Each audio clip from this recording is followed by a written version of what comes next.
योगी के यूपी में प्रेमानंद महाराज के विरोधियों से बदला लेने उतरा लॉरेंस गैंग। प्रेमानंद महाराज का अपमान करने वालों तक पहुंचे शूटर। 19 साल की मनीषा को इंसाफ दिलाने उतरा लॉरेंस गैंग। प्रेमानंद महाराज के विरोधियों को भेजा मैसेज, बोला अंजाम भुगतने को तैयार रहो।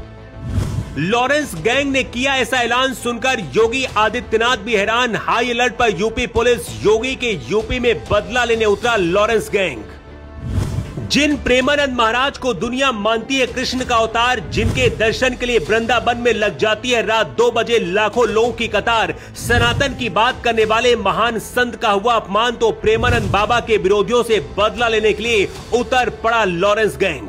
कल तक प्रेमानंद महाराज के खिलाफ अपमानजनक बातें करने वाले अब सदमे में आ गए हैं। कुछ अपनी पोस्ट डिलीट कर रहे हैं तो कुछ अपने वीडियो हटा रहे हैं। पिछले कुछ दिनों से लगातार प्रेमानंद बाबा और कुछ संतों को टारगेट किया जा रहा था। अगर ऐसा ही अपमान किसी और धर्म के लिए होता तो शायद अब तक नूपुर शर्मा जैसा कांड हो जाता, लेकिन सनातन का अपमान करने वालों पर न सरकारी एक्शन लेती है और न ही हिंदू संगठन आगे आते हैं। पिछले कुछ महीनों से लॉरेंस गैंग अपने आप को देशभक्त दिखाने की कोशिश कर रहा है और अब प्रेमानंद महाराज का अपमान करने वाले कट्टरपंथियों के पीछे लॉरेंस के गुर्गे पड़ गए हैं। लॉरेंस गैंग की तरफ से सोशल मीडिया पर एक पोस्ट डाला गया है। इस फेसबुक पोस्ट के सामने आने के बाद से हड़कंप मचा है। लॉरेंस गैंग की ओर से सामने आई इस पोस्ट में गैंगस्टर रोहित गोदारा और गैंगस्टर गोल्डी बराड़ का नाम लिखा हुआ है। दोनों ही लॉरेंस बिश्नोई के लिए काम करते हैं और सिद्धू मूसेवाला की हत्या मामले में गोल्डी बराड़ मुख्य आरोपी था। पोस्ट की शुरुआत में दोनों ने लिखा है जय श्री हरिवंश, जय श्री राम। इसके बाद इस पोस्ट में तमाम बातें लिखी गई हैं। पोस्ट की शुरुआत में भिवानी की टीचर मनीषा को श्रद्धांजलि भी दी गई है। रोहित गोदारा और गोल्डी बराड़ ने सोशल मीडिया पोस्ट में लिखा है, भाइयों आप जानते हैं कि बहन मनीषा के साथ नरसंहार हुआ है। सरकार और प्रशासन सिर्फ आश्वासन दे रही है। उधर सोशल मीडिया पर पूज्य संत प्रेमानंद को सनातन धर्म के लिए निशाना बनाया जा रहा है, जिनकी दोनों किडनियां खराब है, लेकिन इसके बावजूद भी सनातन के लिए वो संघर्ष कर रहे हैं। समाज के असामाजिक तत्व उन्हें जान से मारने की धमकी दे रहे हैं, उन्हें बदनाम कर रहे हैं। उनके लिए हमारी खुली चुनौती है, अगर मनीषा और प्रेमानंद महाराज को समय रहते न्याय नहीं मिला तो हम वो समय लाएंगे जिसकी कल्पना सरकार और प्रशासन और राजनेता भी नहीं कर सकते हैं।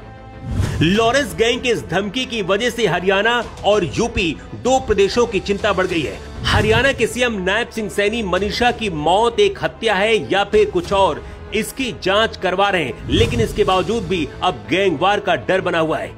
वहीं इधर यूपी में योगी आदित्यनाथ है। दावा किया जा रहा है कि प्रेमानंद महाराज के ऊपर आपत्तिजनक बयान देने वाले लोगों तक लॉरेंस बिश्नोई के गुर्गे पहुंच रहे हैं। रोहित गोदारा और गोल्डी बराड़ खुद एक्टिव हैं, लेकिन सवाल यह है कि यूपी में योगी भी सनातन की बात करते हैं, लेकिन कानून व्यवस्था को हाथ में अगर गैंगस्टर लेते हैं प्रेमानंद महाराज के लिए, तो योगी क्या करेंगे?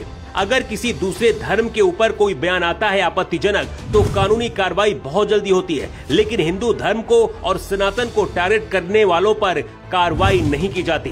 प्रेमानंद महाराज इस वक्त भारत और दुनिया के सबसे चर्चित संत हैं और पूरी दुनिया के लोग उनके पास आते हैं। मोहन भागवत से लेकर विराट कोहली, शिल्पा शेट्टी जैसे लोग भी उन्हें अपना गुरु मानते हैं। लॉरेंस बिश्नोई इस वक्त गुजरात की जेल में बंद है, लेकिन उसके इशारे पर हर वो काम बाहर हो रहा है जो वो करना चाहता है। बाबा सिद्दीकी के मर्डर में भी इसी गैंग का नाम आया और उस दौरान पप्पू यादव ने चुनौती दी थी, लेकिन बाद में पप्पू यादव ने भी डर के मारे सरेंडर कर दिया था। लॉरेंस गैंग अपनी छवि देशभक्त और हिंदूवादी दिखाने की कोशिश कर रहा है। अमेरिका और कनाडा जैसे देशों को भी लगता है कि भारत दुनिया भर से खालिस्तानी आतंकियों को मारने में लॉरेंस बिश्नोई की मदद ले रहा है। सोशल मीडिया पर रोहित गोदारा और गोल्डी बराड़ के नाम से जो पोस्ट आई है, उसके बाद से प्रेमानंद बाबा के अपमान करने वालों की नींद उड़ गई है। सोशल मीडिया पर लोग ये भी लिख रहे हैं कि प्रेमानंद महाराज के लिए जो काम सीएम योगी को पहले करना चाहिए था, उसे अब लॉरेंस बिश्नोई कर रहा है। अगर लॉरेंस गैंग यूपी में एक्टिव होता है तो योगी क्या करेंगे, ये देखने वाली बात होगी। लेकिन प्रेमानंद महाराज के सम्मान में लॉरेंस बिश्नोई ने जो विरोधियों को धमकी दी है, उस पर आपकी राय क्या है? कमेंट बॉक्स पर लिखकर आप जरूर बताएं। रिपोर्ट।